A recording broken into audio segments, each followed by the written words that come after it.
see. I'm going to pull out a Dredd quote. Oh, nice. Okay. Well, dun. that does have the end of the Apocalypse War.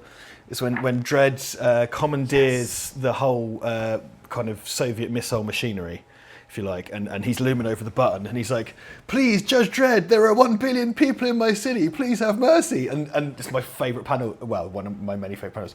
It just says "Request denied," and there's a close up of his finger on the button. It's like fuck. And that's another thing as well. When Mega City 1 gets wiped out, you get all this visceral detail. When East Meg 1 gets wiped out, no, it's just the morality of the Apocalypse War is brilliant because it's such a parody of all that Cold War shit. Because again, Judge Dredd's like Mega City 1 are such sore losers. If they got bombed a bit, they'll destroy the whole world. Like Mega City 1, and then Gordon Rennie wrote Regime Change around the time of the Iraq War, and that was the kind of Mega City 1 installing a puppet government. It's kind of like, oh no, we can't let the Soviets install a puppet government.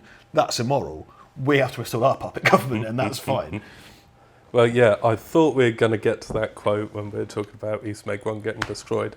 Another quote, which I'm happy I found pretty much straight away, which I thought might come out, was this. "Chief Judge Griffin, I find you guilty of treason. The sentence is death." It's just great. The panel of Dredd turning the gun on himself.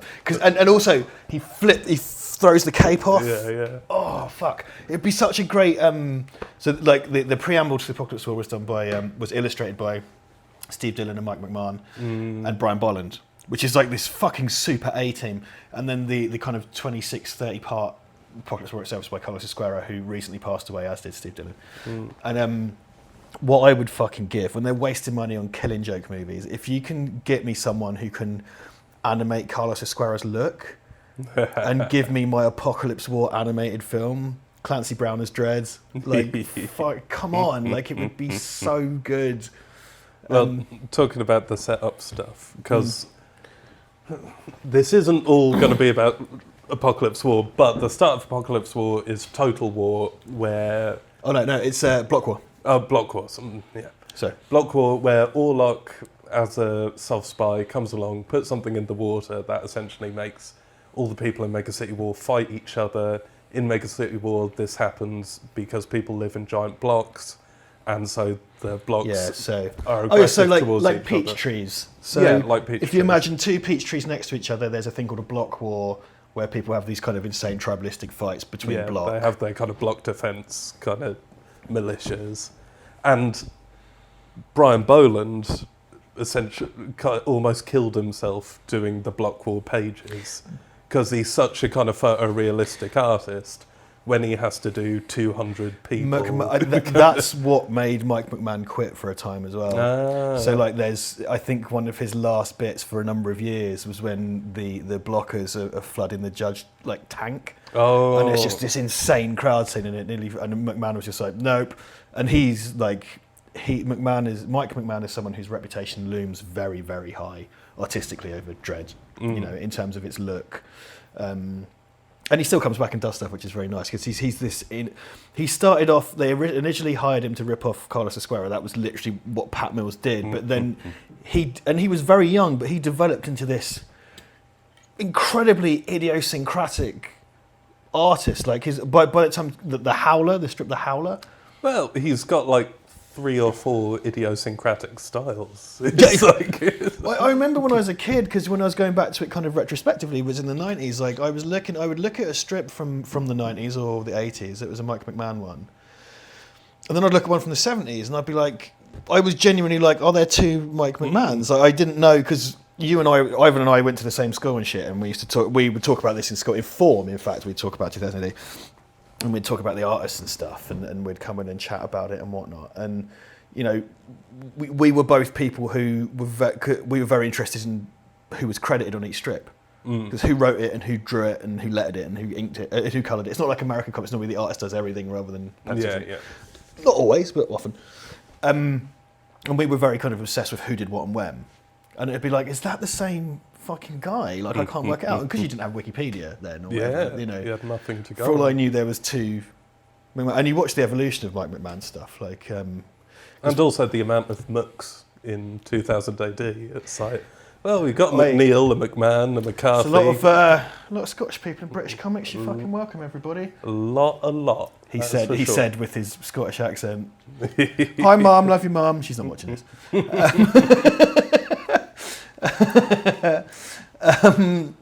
Yeah, I mean that's something that. I might film a little bit for later. I was going to do.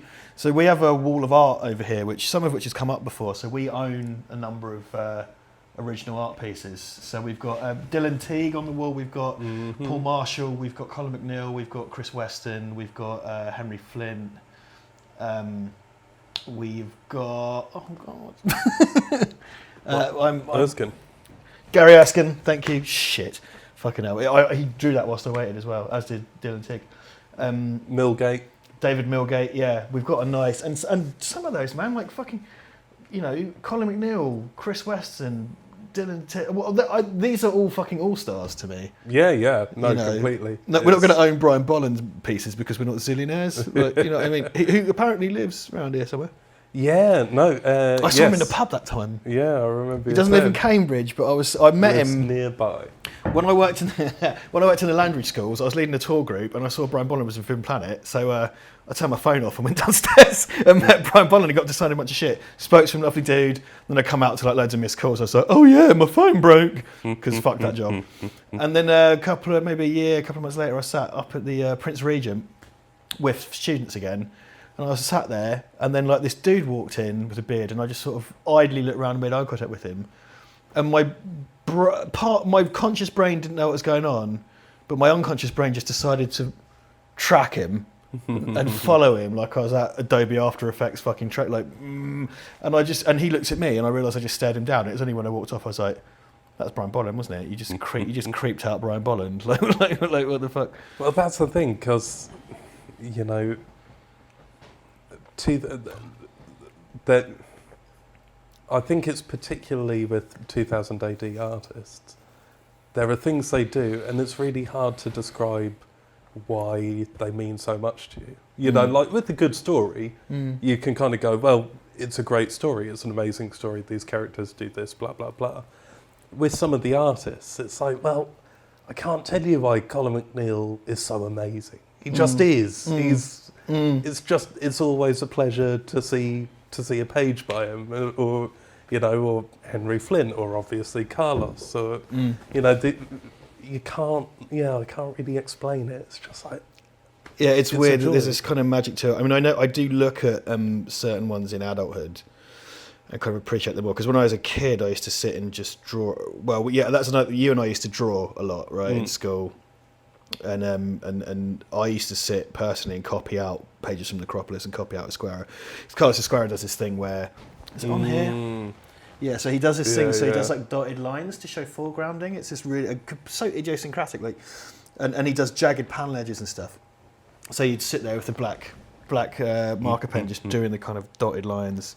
And within the world of 2000 AD, that's shorthand for we're looking at Carlos here. This is a Carlos thing, I know. So, well, yeah, it kind of helps to draw focus, kind of. Yeah, and well, no one else does it because there's kind of like the thick lines. There are various ways to do that. I mean, something like Chris Weston, who, again, Chris Weston piece. I mean, Chris Weston, he's got a real pedigree stretching back to. Oh God, I don't want to get this wrong. I want to say Frank Hampson. It's one of the. Dan Dare. Yeah, where he was like his understudy. And yeah. And we both met Chris Weston. In fact, when you were there when I bought that piece from him. How to explain Chris Weston? I mean, it's this incredible penmanship, draftsmanship, and ink work. It's very anatomical, but it's extremely expressive at the same time. But I wouldn't call it cartoonish. No. Not there's nothing wrong with cartoonish. I love that style as well. But it's like particularly his figures, his anatomies are very anatomical. It's got a kind of visceral feel, kind of anatomical feel. But then there's a kind of a strange surrealism to it. I don't know, like something can enter into that which is completely otherworldly, and it feels completely in keeping with it all. Yeah. And then he also draws in a way that feels like it has this wonderful legacy of British, like, comic as well. Yeah. Whereas... Well, it's a very focused world of draftsmanship and construction, which I think is in the British comic, and I think that really goes back. And I think that's not really in American comics, for better or for worse, but it's not the way it was done. There's a kind of technical skill in British, the kind of British thing going back. Because I particularly, if you draw the line between whatever Chris Weston does, back to Dan Dare in its forms. Like, so there's one he did with Warren Ellis called The Ministry of Space. And The Ministry of Space is fantastic for, and something Chris Weston is very good at, is machinery and technology. And so he does the organic beautifully, because in this really studied anatomical way. But when he does kind of tanks, and because he's done, what was it called? Is it Johann's Tiger? Was that him? He's done stuff with, anyway, he's done stuff with Garth Ennis for his World War II shit. And like he does these really studied kind of, Messerschmitts and tanks and stuff like that. But then when it's kind of like, okay, we need a Lawmaster, which is Dredd's bike, he just does this insanely detailed Lawmaster. He does the guns, vehicles, spaceships, buildings, roads, walls. Like, it's so detailed. And I don't understand why he isn't, because Brian Bolland is amazing and he's held up, but Chris Weston's up there. But also Cliff Robinson, I think, is horribly underrated in that world. No, Cliff Robinson. And he's, like Chris Weston, he's got that same really anatomically brilliant style. Really incredibly detailed inks, pen and ink. Because the antithesis of that to me, someone who's equally brilliant is Henry Flynn. Henry Flynn is very much in the McMahon school. It's this kind of chunky, rough, kind of very expressive. So expressive. It's not particularly bothered with realism. It's more of an expressionistic style. And there's a piece up there, of course. And it's fucking amazing. It's beautiful. Like, it's incredible. Yeah, and like all the artists we've mentioned there have like, at least one thing that they created and is like a really integral part of the Dredd universe. They've all got things. They were the person who developed, or this character, or this uniform, or this kind of vehicle or object. And it's just a great thing. And and then seeing how they progress, because there's no real stasis in Dredd. It constantly advances, and you can see these creators kind of change and adapt through the many years most of them work on this stuff. And it's very obvious with writers like John Wagner, because he's written a huge amount of Dredd from the very beginning, and Dredd's humanity develops as part of Wagner changing as a writer. But that's true of like Flynn first doing, Dredd, I guess, in the late 90s, and doing it now, or someone like his McMahon. style's evolved incredibly, and he does, and it all looks great for DJ Food and shit. Like, I mean, it looks. Oh god, all of it's amazing. Like, he's got that kind of chunky. People talk about the big boot style of McMahon, and that's what he does. Because Dredd's this 2000 AD really is this just ridiculous pressure cooker. Because with Christmas notwithstanding, and a few random things, it's come out every week since 1977. Which is, it's the same year my parents got married.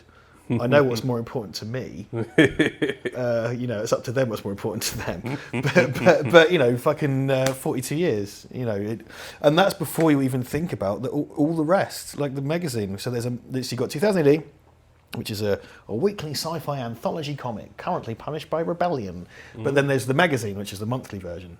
So you've got all of the covers for both periodicals, and then all of the strips, and numerous strips inside them, and then kind of various one-offs and stuff. And then when they hire them to go off and do random shit, like, it's a ridiculous pressure cooker of stuff, and it's this absolute furnace of content, which is kind of like something I've come to appreciate. And I put in one atom of the effort, but we've done, apart from when I broke my leg, which happened around Christmas, so we're going to take the break anyway. But we do like one episode a week of the main show for this. And when it's kind of like, it's just two twats talking for half an hour, but I've got to get it ready. And it's like, fuck, they made 2000 AD. Like, they did I know they're teams of people. It's not the same fucking shit. It's definitely not the same level of talent, I can tell you that right now. but it's that weekly schedule Because most crazy. American comics happen on a monthly thing, and I get it. It's a similar thing for those guys because it's not anthology usually; it's a longer story, and then Superman has like 9 books, or in the 90s, whenever that was all kind of piled on it, kind of. But then a lot of I don't know, in the last few decades, the kind of American comics we would look at more highly are ones that were kind of more indie released and wouldn't have a monthly cycle. It would be like, we're meant to release one every month, but we haven't had one for 6 months now, and here's the next one. That kind of shit. That's the thing. When I was, my flirtation with American comics, were kind of like, oh, there's a cool thing coming out. I'm going to get the cool thing, and then it's like, oh, you do realise when someone tells you there's going to be a 12-issue miniseries, it's going to take 9 years to come out, and you'll get the first 7 issues in a year, and then the next 2 issues take the other 8 years. Oddly enough, the kind of the industrious powerhouse of Image Comics, The Walking Dead, was taken over from the art side by Charlie Adlard, who is 2000 AD alum, British artist, did Dredd, of course, but Savage and Road Trooper and various other bits before. His style's developed a lot since then, but it's unmistakably him. Adlard's one of these people. I always find his work kind of unmistakable. Like it's no, indeed. Well, segueing from you mentioning the magazine and talking about 2000 AD alum who have who carry weight in America, Missionary Man, which is in the Dredd universe, and I have a massive soft spot for. Gordon Rennie's Missionary Man. Gordon Rennie, who doesn't actually like Missionary Man himself. I think me and Rennie disagree on a fair few things, but art by Frank Quitely for the Legion story, and just such an amazing, beautiful, fantastic. Well, now he's Grant Morrison's man. He's All-Star Superman. He's all these things, but like proper top draw stuff. But yeah, Missionary Man's this lovely. It's essentially. So yeah, in the world of Mega City 1, you have the Cursed Earth, which is big irradiated wasteland everywhere outside of mega cities. And it's essentially the Clint Eastwood film Pale Rider kind of set in the Cursed Earth. So Quietly did the Unforgiven cover for Mystery Man. It's straight up 1-to-1. Yeah, so you have this kind of crazy preacher who turns out used to be a judge in Texas, which is one of the 3 mega cities in America. And he goes around meting out justice to these kind of one-horse towns and stuff like that. And the Legion story is about, this weird kind of demonic entity that comes along and he has to fight. And the Quitely artwork is just amazing. It's incredible. I mean, look, I was, like I say, I'm not really an American comics guy, and when I am, it tends to be DC if you're going big too. And All-Star Superman is one of my favourite things ever. It's just like, it's wonderful and lovely, and it's just this complete summation of that. And Frank Quitely's stuff, I mean, I think that's more computer-based, but he was doing this kind of fully painted, because there's a Japanese judge kind of system, and there's a judge called Shimura, and the spin-off was Judge Inaba, I think was his, and there's that, you remember the fashion model story? Yeah. Like, that artwork from that is, I see it constantly being reposted here and there, because it's incredible. There's like one where she rides a motorbike through the glass thing, and it's kind of like a Naomi Campbell-esque thing, and it's amazing kind of figure work. Another Scott, just saying. It's amazing kind of figure work. It's kind of anatomical in its own way, in a slightly kind of elongated alien way. It's very expressive. It's got very clear emotion, very clear anatomy. Everything has weight and shape and form. And then it's kind of painterly as well. I mean, his real name is Vince something or other. But Frank Quitely is a spoonerism joke, which I get behind, But I can't, because when I met Gary Erskine to do I've got a Dan Dare pick on the wall, and he said that he shared a studio with him, and I think it was maybe he said when they was doing All-Star Superman, and they all just sat around going like, "Well, fuck this. What's the point?" You know what I mean? It's just like, Jesus Christ.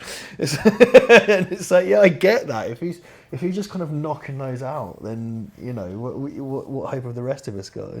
Well, that's the thing, and I think that's so much of the great kind of creator environment that there was with, with 2000 AD, is because a lot of the creators that I say we have nowadays, which I mean for like the last 30 years, is people who grew up reading 2000 AD. Yeah.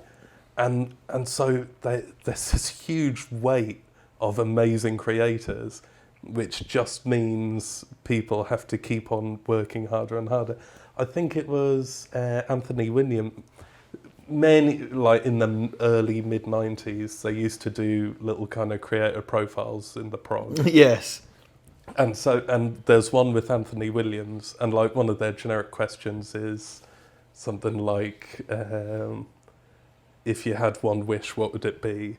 And his was something like, so that Simon Bisley, Carlos Esquera, Brian Bolland never picked up a pencil in their life. because you end up working for this thing you love, and you know or there must be this ever-present feeling that whatever I do, it'll never be as good as what he did, or he did, or he did, or he did, or he did, or he did. Insane weight of expectation. And this is the thing, there are these people that are so singular to 2000 AD fandom. And a lot of those names have come up today already, and it's like, and that's why they all ended up in America, because they all, your Ennis's and Morrisons, Grant Morrison, Mark Miller, Alan Moore, Glenn Fabry, Simon Bisley. I'm trying to. Bolland went into the States in a big way. Yeah. I always fucking. Oh shit! What's his name? What did they do? I could tell you. Give me an assist. Death in Vegas. Oh shit! Now his name's gone out of my head. Oh, for fuck's sakes! That's bad. The story. My name is Death, and his name is. I'm not putting it on the screen because I don't edit out of after hours episodes. So I'm not putting it on the stream. I'm not going upstairs either because I've got a broken leg. We know who we mean. There's a story called My Name is Death. We've got about 8 minutes to remember his name while we're talking. My Name is Death with John Ragnar, available from Rebellion paperbacks right now. You can look it up and find out his name. He ended up doing Batman and stuff. Really great artist as well. Yeah, I think some Doctor Strange things. Right. Yeah. And he did the final Button Man story in lieu of Arthur Ranson, and another wonderful, wonderful artist. It's funny talking about kind of Dredd creators. Well, actually, one thing I will say briefly is that so I talked about Dylan Teague, who may or may not be watching this because I know Dylan subscribes to the channel. Hey, so there a couple of years ago when I was on Oliver's channel still, I'd already followed Dylan Teague, and when I signed up to Twitter, I followed all these 2000 people, and one day Dylan Teague followed me back, and I was like, this must be some kind of mistake. What's this? So I looked on Duncan and Ollie's thing, and he'd followed him too, and I was like, oh my god. I remember how excited you I know. were. I can't tell you. I was like, look at this. And when I met him at Nice, I think that's the one in Bedford, when he did this. He did the Dredd headshot for me, and he was kind of like, oh yeah, I really like your show, and I was like, no, you don't. I like what you do, because I've been a fan of his since Judge Dredd Lawman of the Future, which was not very often discussed. If you imagine Ultimate Marvel, they did essentially Ultimate Dredd that was dressed up in the costume of the film Dredd, so it was designed to capitalise that, but it was aimed at a younger audience. Now, 2000 AD was initially aimed at kids when you were allowed to have it all violent and nasty. In the 90s, you couldn't really do that so much, so it was kind of a softened Dredd for kids in its own separate pocket universe. And Dylan Teague did loads of really kind of really wonderful ink work and stuff in that. And that's what I knew him from initially, and I've seen him a bunch of stuff since. Amazing grasp of anatomy. He does lots of life drawing stuff on his Instagram and whatnot. And he let me leave for his fucking sketch pad, which was just kind of like, oh my god, like what the fuck? Like really, he doesn't do that as much as I would like. In terms of strips, he's come back and done his and theirs. He colours really a lot of Cliff Robinson stuff. Yeah. So a lot of those Robinson covers are coloured by Dylan Teague, and it seems remiss not to mention Dylan. And I don't like to, because it sounds like a really kiss-arsey thing when I do it on this show, because I know he watches. I'm so sorry. He's probably turned off at this point. But I just had to mention that. And to have that level of interaction with what we do here was just like, oh my fucking God, like you have no idea how much I love what you do. Like I just say cunt on the internet. Like that's my job. So yeah, that's something that's made it onto the Wall of Dreams over here. Yeah. Little art wall over here. Someone who doesn't do nearly as much stuff as I would probably like these days. No pressure. I'm not. nobody's saying that. I mean, I suppose the thing recently that's happened is Steve Dillon passed away a few years ago, and then now we've had Carlos Esquerra pass away, which was he had lung cancer, and then he don't really recover, but he went to remission for a number of years. Yeah. Living with one lung, carried on working, and then passed away again in what seemed a really we're not on the inside, but it seemed very sudden to everyone in the fandom, and it was just like the biggest fucking gut punch, because it's like, well, there's going to be there will be no more.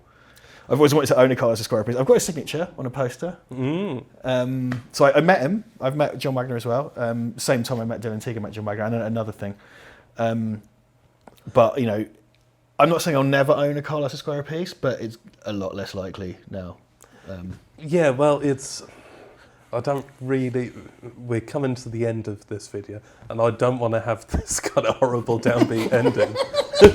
But Death! It's very hard, for 2000 AD fans. We've been extremely lucky in the fact that very few massive creators in 2000 AD in general have passed away. But we're getting to a point where there will naturally be more that pass away. And it's already hard trying to process the idea that there'll never be another Carlos Dredd. There'll never be another Stront Dog. My Carlos. brain has refused to accept that, because I think Wagner's probably going to stop doing Stront Dog on the back of that. I don't know. Yeah. I can't speak for him. No, I know what you mean. But, and I wouldn't blame him. And it's just, we're in that odd age bracket though, because I know there are a lot of fans online who were 10-year-old kids when 1977 rolled round, whereas you and I were -6 when 2000 started. So we're in that, we just happen to be younger than most, the large ceiling of the fans, and we're definitely younger than the creators, because they were all fucking. I know, like McMahon was a teenager or whatever when he was doing stuff, and I think Steve Dillon was as well. Yeah, I know. It's just sickens you. I've stopped. I don't draw anymore. I just fucking like, what's the point? What's the fucking point? But yeah, and again, I seem to have circled it back around to that massive bummer where I was kind of like, well, we're going to watch them all die, mate. Unless we make bad life choices, we're going to watch them all die. What do I mean to say? I mean, there's a lot of the new talent coming through. I've really enjoyed the work of Jake Lynch recently, and I liked his Harry Heston stuff. And Jake Lynch is another one. There's a very clear line between him and he's totally doing his own thing, but there's a real thing between him and McMahon. And Nick Dyer. Nick Dyer's been around for probably about 10, 15 years now, really doing stuff. But Nick Dyer, totally his own thing, but there's a very clear line to Cam Kennedy. And we haven't mentioned Cam Kennedy, another Scott. Yeah. Haven't mentioned Cam Kennedy yet. Cam Kennedy is one of like the monolithic fucking talent, looks so good. And he did Punisher and stuff as well. Nick Dyer very clearly has an influence of Cam Kennedy, who's this. And Cam Kennedy and John Wagner used to do Boba Fett comics and stuff. Like they did their kind of Star Wars. I've got, well, I probably don't anymore. But I had a Vader Boba Fett. Yeah, was it Dark Horse then? Dark Horse then, before Marvel / Disney. Yeah, long before Marvel / Disney. Yeah, I had one of those graphic novels. No 2000 AD, that's for sure. Yeah, right. Tell me about it. Oh look, I recognise that name. Oh wait, these characters suck. Though as the kind of stoic, silent, character, Boba Fett, Wagner, great. Helmeted stoic guys with red trims around their visors. It's a good fit, And illegitimate children. Yes, indeed. Yeah, very good fit. Well, do you know what? This is the thing. So last time me and Duncan did like a after hours thing, right? We just kind of kept talking. I faded it out, but I feel like we've just referenced that. We've acknowledged the camera too much, so now we have to like up. Which I sort of no. Anti-rap. No. Okay, we'll do Judge Dredd word tennis. Okay. Okay. So will I start off? Crime. Law. Punishment. Cell. Crowds. Blocks. Justice. Can't say crime. Can't say law. Come on, go for it. Morality. Shooting. Bombs. Radiation. War.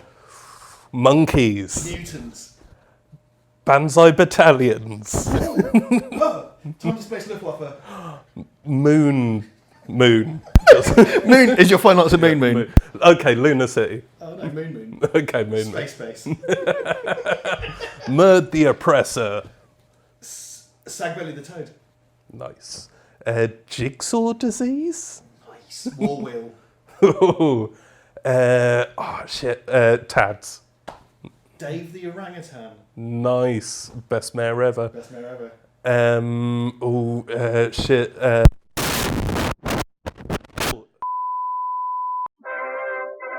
Support your 7th or 8th favourite YouTube channel by buying crap, tat, junk, hogwash and filth at redbubble.com/people/Val Verde Shop.